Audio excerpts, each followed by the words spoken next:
تو بے دین آدمی کو شیطان حلال خواہشات سے ہٹا کر کس طرف لاتا ہے؟ بولے نا یار، حرام. وہ نکاح سے ہٹائے گا، زنا کی طرف لائے گا. تو ہر چیز میں ایسا ہی کرے گا شیطان. دیندار آدمی کو، جو دین کو فالو کر رہا ہے، دین پہ چلنا چاہتا ہے، اسے شیطان سنت سے ہٹا کے متبادل راستہ بدعت والا دے گا. یا وہ بدعت نہ بھی ہو لیکن وہ سنت جیسی اس میں روحانیت نہیں ہوگی، ایسا راستہ دے گا شیطان اس کو. سمجھ میں میرا خیال ہے آ رہی ہے بات؟ تھوڑی کہ ہمیشہ سمجھ میں نہ آئے، کبھی کبھی آتی بھی ہے. تو ہمیشہ ایسا راستہ دے گا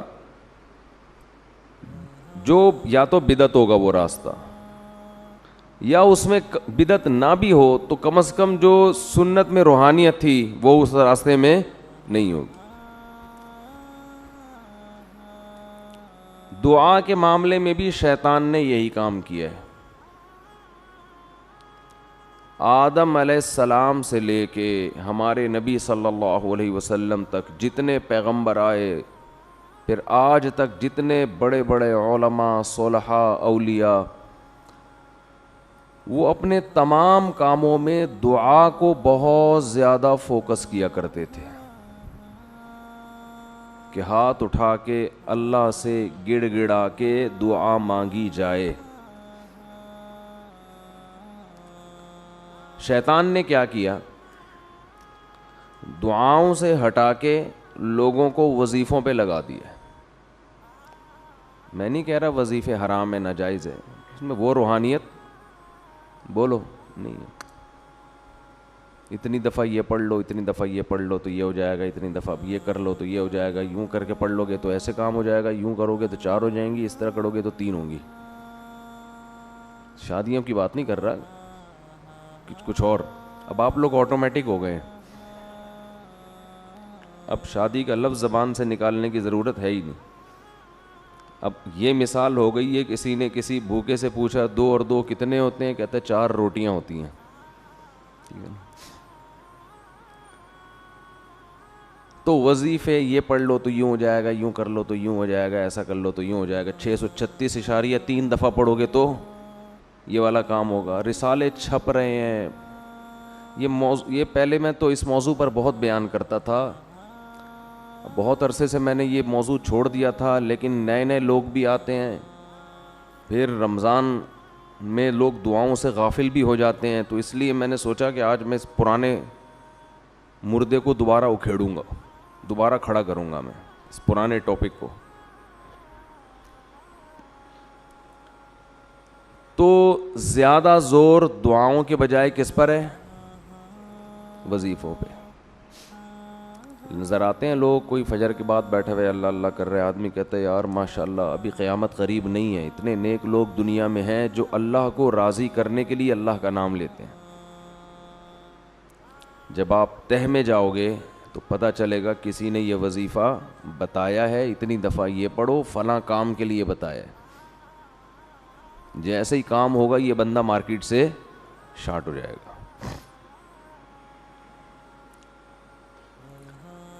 اللہ اور بندے کا جو تعلق ہے نا، اللہ یہ قائم کرنا چاہتے ہیں. اسلام کا حاصل کیا ہے؟ خلاصہ کیا ہے؟ انسان کا تعلق ہو جائے کس کے ساتھ؟ اپنے رب کے ساتھ.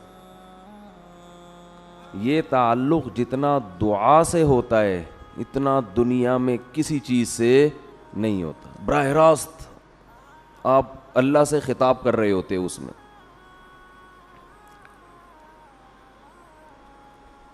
تو شیطان نے کیا کیا؟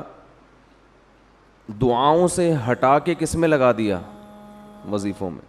وہ بھی دعا ہی ہوتی ہے وظیفہ بھی، لیکن اس میں جذبہ دعا والا نہیں ہوتا. وہ پڑھا جاتا ہے، مانگا نہیں جاتا. کہتے ہیں کتنا وظیفہ پڑھ لیا. دعا میں یہ نہیں کہتے کتنی پڑھ لی، کتنی مانگ لی. یہ بہت بڑا فرق ہے.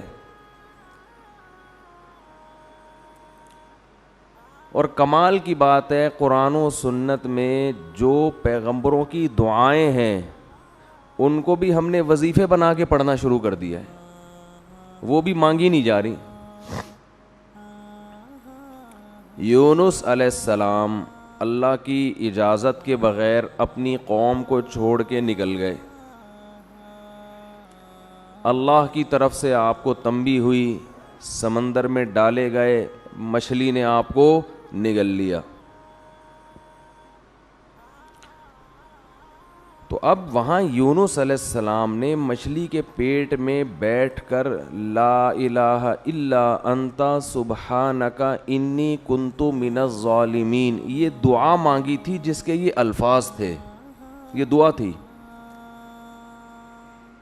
اے اللہ تیرے سوا کوئی عبادت کے لائق نہیں ہے,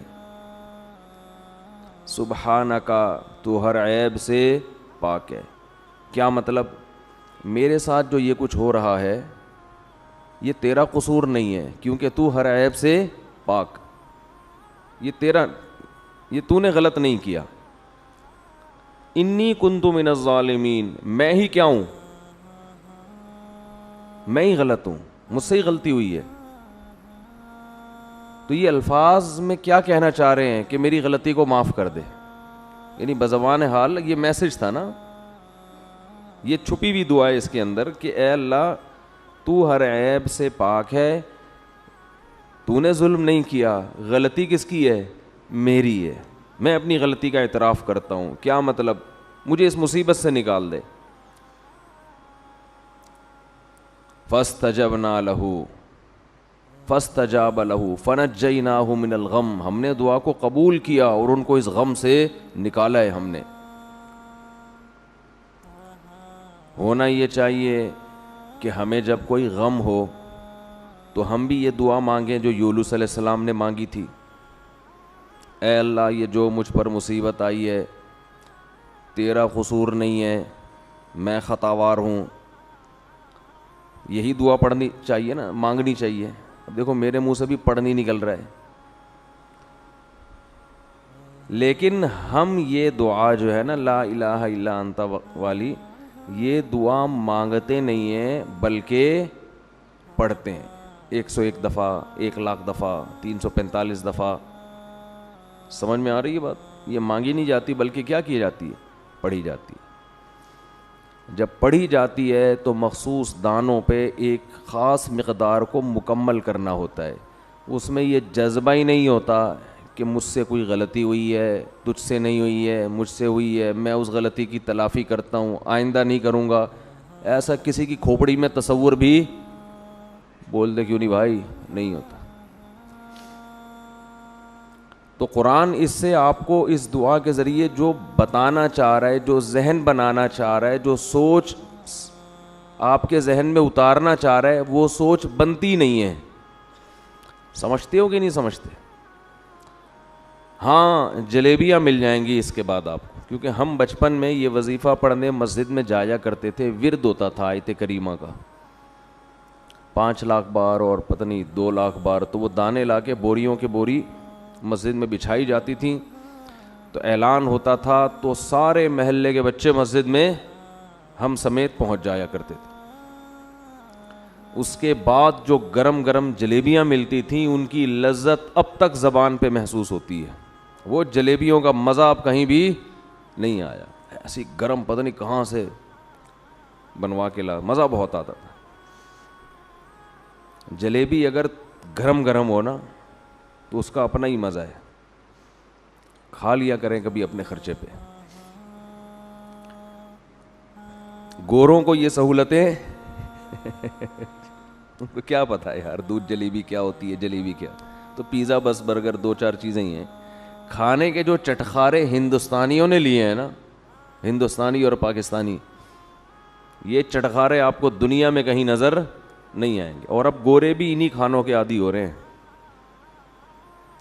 جب سے پاکستانی لوگ دنیا میں گئے ہیں نا, انڈین پاکستانی, تو گوروں کو بھی انہوں نے انہی چٹخاروں کا عادی بنا دیا. تو خیر, تو یونس علیہ السلام نے فنادا فی الظلمات, رات کے اندھیروں میں اللہ کو پکارا. سمندر کے اندھیرا, مچھلی کا پیٹ کا اندھیرا.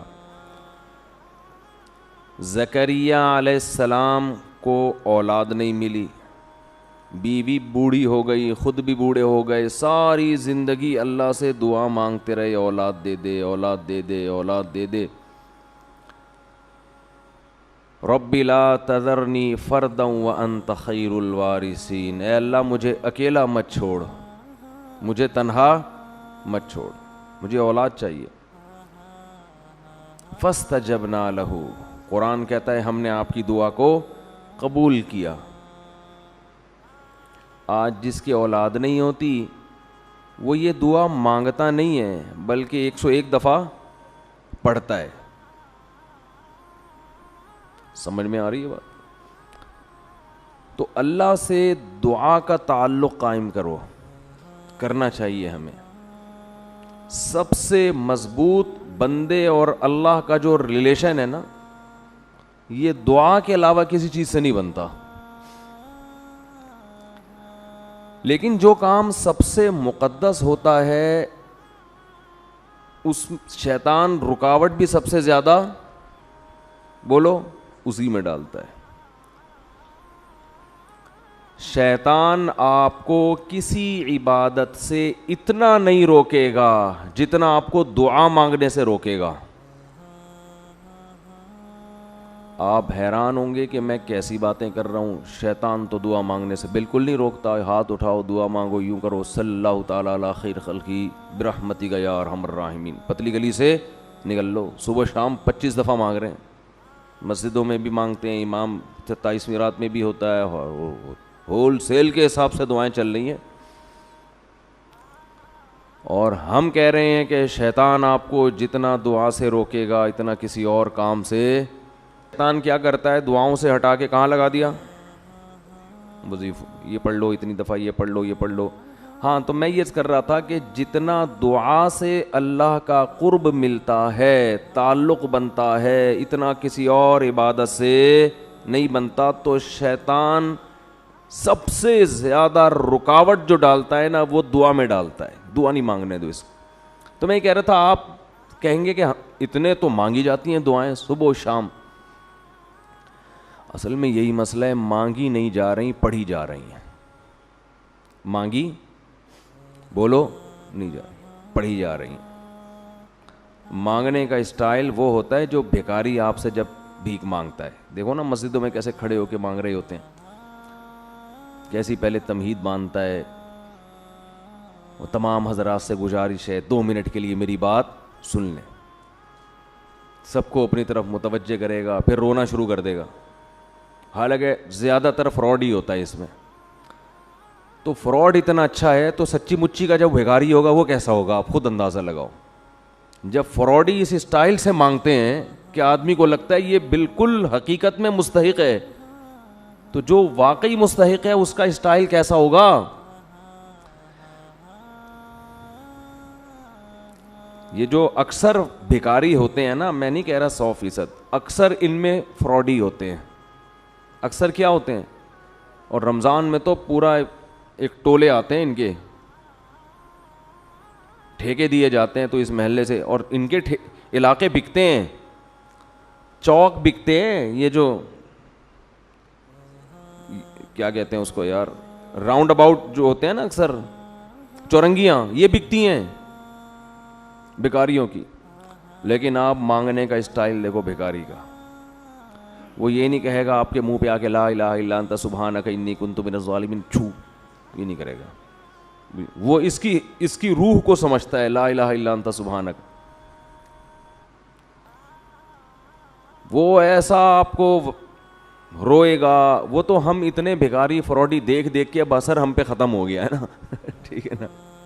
لیکن وہ مانگنے میں کمی نہیں کرتا. وہ ایسے اسٹائل سے مانگے گا کہ آپ کا دل چاہے گا کچھ نہ کچھ تو دو اس کو. ہمارے ایک دوست نے اپنا واقعہ سنایا. وہ بھکاریوں کو دیتے نہیں تھے. کہہ رہے میں گاڑی میں جا رہا ہوں, کہیں سگنل پہ گاڑی رکی ہے تو ایک بھکاری آ گیا میرے پیچھے, یار دے دو بھائی, کچھ تو دے دو یار, اللہ کا واسطہ. میں نے کہہ رہا اس کو ہٹایا, وہ اتنا چپک گیا کہ میں نے 50 روپے نکالے, یہ یار جان چھوڑ میری. لیکن وہ کہتا ہے مجھے اس سے ایک عبرت ہوئی. وہ کہتا ہے مجھ سے ایک گناہ ہو گیا تھا, تو اسی دن میں نے اس گناہ سے توبہ کی, اور توبہ میں اللہ کو یہ کہا کہ اللہ میں معافی کا مستحق نہیں ہوں, کیونکہ میں پہلے بھی توبہ کر چکا ہوں, بار بار توڑ رہا ہوں, مستحق نہیں ہوں. لیکن کہہ رہے میں نے اتنی دیر دعا مانگی, میں نے کہا اے اللہ وہ بیکاری مستحق نہیں تھا, جان چھڑانے کے لیے میں نے اس کو 50 روپے پکڑا دیے, تو مجھ سے زیادہ سخی ہے, تو بھی کہ یہ کب سے مانگ رہا ہے, کب سے پیچھے پڑا ہوا ہے, چل معاف کیا جا. تو وہ کہہ رہے میں نے اتنی دعائیں مانگی, ہدایت کی بھی اور رزق میں برکت کی بھی, اور واسطے سارے اسی بھکاری کے اللہ کو دے رہا تھا کہ اللہ وہ فراڈی تھا, دے دیا, میں بھی فراڈی ہوں. ٹھیک ہے نا, نہ مجھے مانگنا آتا ہے, نہ میرے پاس کوئی عمل ہے, 2 نمبر آدمی ہوں, بس دے دے, مستحق نہیں ہوں پھر بھی دے دے. تو دعا یہ دعا تھی. اٹ از کالڈ کیا ہے, اٹ از کالڈ دعا. یہ جو اس پہلی دفعہ میرا خیال ہے اس بندے نے دعا مانگی ہوگی. تو یہ تو نمازوں کے بعد سب مانگ رہے ہیں. امام نے, آج کل دعاؤں کی سیٹنگ کیا چل رہی ہے, امام صاحب نے جب تکبیر کی نا امام صاحب نے, تو آٹومیٹک سسٹم نمازیوں کا شروع ہو گیا. نمازی سارے خود بخود روبوٹ کی طرح ہاتھ جا رہے ہیں, پھر کھڑے ہو جاتے ہیں. اس کے بعد سلام پھیر کے یاد آتا ہے اچانک یہ ہوا کیا ہے, درمیان میں گم. وہ ایک آدمی نے, امام صاحب نے 4 کے بجائے 3 رکعتوں پہ سلام پھیر دیا.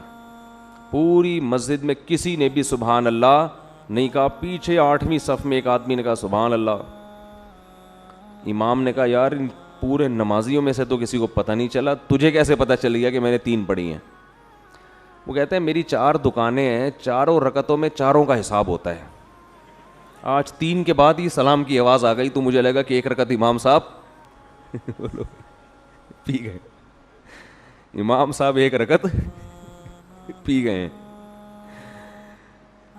تو سارے سو رہے ہوتے ہیں. تراویح میں تو زیادہ ہوتا ہے یہ سلسلہ. پھر وہ ایک فارمیلٹی ہے دعا کی, اس پر ہاتھ اٹھا لیتے ہیں, یا اللہ فلاں کی بخشش کر دے, یہ کر دے, وہ کر دے, پورا ایک ترتیب سے مانگے. میں منع نہیں کر رہا اس سے, اس دعا میں جان نہیں ہے. امام کو بھی پتہ ہے میں نہیں مانگوں گا مجھے امامت سے نکالیں گے. مؤذن جو پیچھے جو نمازی ہوتے ہیں وہ سمجھتے ہیں کہ یہ نماز کا حصہ ہے, تو جب جو ہے تو چلو یوں کر لو, تو پھر یوں کر لو. ایسے چل رہا ہوتا ہے. جیسے وہ تعزیت کے لیے KPK میں دعا ہوتی ہے نا, پبلک آتی ہے, دعائے خیر, ہاتھ اٹھایا یا لڑ رکھے, چلو گئی. پھر دوسرا آیا دعائے خیر اللہ, کچھ بھی وہ ان کی پشتوں میں کچھ الفاظ چل رہے ہوتے ہیں, اس طرح ماشی انڈی والا انخا دے دغت مغت خود ندی کڑے, چلو جی ختم ہو گیا. پھر دوسرا, تو ان کو مردے کے, اکثر لوگوں کو مردے کے بخشوانے سے کوئی تعلق نہیں ہوتا. ان کو تو ایک لواحقین کو دکھانا ہے کہ ہم بھی کیا کر رہے ہیں, تمہاری میت کے, تمہارے غم میں تمہارے ساتھ برابر کے شریک ہیں. تو وہ دعا تھوڑی ہے. دعا تو وہ ہوتی ہے جو آپ بیٹھ کے پھر مانگیں, اللہ میرے باپ کا انتقال ہو گیا, میری ماں کا انتقال ہو گیا, اے اللہ اسے قبر کے عذاب سے بچا, اس کے گناہوں کو معاف کر, جو ابراہیم علیہ السلام مانگتے تھے. تو شیطان یہاں سب سے زیادہ رکاوٹ ڈالتا ہے. ایک رکاوٹ تو ایسے کہ وہ وظیفے لے آیا, آپ کو دعا سے ہٹا کے کہاں لے گیا, وظیفوں کی طرف. اب آپ سارا اس کو فوکس کر رہے ہیں. دوسرا کام شیطان یہ کرتا ہے کہ وہ دل جمعی سے دعا نہیں مانگنے دیتا. حدیث میں آتا ہے کہ اللہ تعالیٰ ظاہر قلب سے دعا قبول نہیں کرتے. ظاہر قلب کا مطلب اوپر سے, آپ کا دل خود ہی حاضر نہیں ہے, تو یہ دعائیں قبول نہیں ہوتی. دل ہی حاضر نہیں ہے آپ کا. اللہ کہتے ہیں جب اس کو خود دلچسپی نہیں ہے بھائی, یہ خود اپنے عمل کو اہمیت نہیں دے رہا, تو میں کیسے اہمیت دوں. یہ ایسے جیسے آپ کسی سیٹ سے 1 کروڑ روپے قرضہ مانگنے گئے. اب 1 کروڑ روپے جب آپ قرضہ مانگو یا بھیک مانگو, تو ایسے نہیں ہوگا کہ آپ کھڑے کھڑے جا کے اس کو پکڑ کے بولے یار 1 کروڑ روپے ہیں تو دے دو, نہیں ہے چلو رہنے دو. ایسا نہیں ہوگا. وہ کہے گا یہ اس کی نظر میں اس کی ویلیو نہیں ہے تو میں اتنی بڑی رقم اس کو کیوں دے دوں بھائی. تو اس کے لیے آپ کیسی تمہید باندھو گے, سر میں آپ سے ملنا چاہتا ہوں, کام ہے, 6 آدمیوں کو اور بھی لے جاؤ گے سفارشی بنا کے, بہت پھر رو گے, 2 آنسو بہاؤ گے, ضرورت ہے, یہ ہے وہ ہے. تو جب اللہ سے ایسے دعا مانگی جاتی ہے نا کہ دماغ کہیں اور ہو اور ایک فارمیلٹی کے طور پر دعا کے کلمات زبان سے نکل رہے ہوں, تو اللہ کہتے ہیں اس کے دل میں اپنی دعا کی خود ہی ویلیو نہیں ہے, اس کو خود ہی نہیں پتا کس سے بات کر رہا ہوں, کیا مانگ رہا ہوں, تو پھر اللہ بھی قبول نہیں کرتے, اللہ مستغنی ہے. تو شیطان دوسرا وار یہ کرتا ہے کہ دعا میں آپ کو دل لگانے نہیں دیتا. اچھا, اس کا علاج بھی میں شیطان کا وار اور ساتھ ساتھ اس کا علاج بھی بتاتا رہوں تو پھر ذرا اچھی بات ہو جائے گی نا. پہلا کام شیطان نے کیا کیا تھا, وظیفوں پہ لگا دیا. تو اس کا حل یہ کہ وظیفوں کو اتنا فوکس نہ کرو, کس کو فوکس کرو, دعا کو زیادہ فوکس.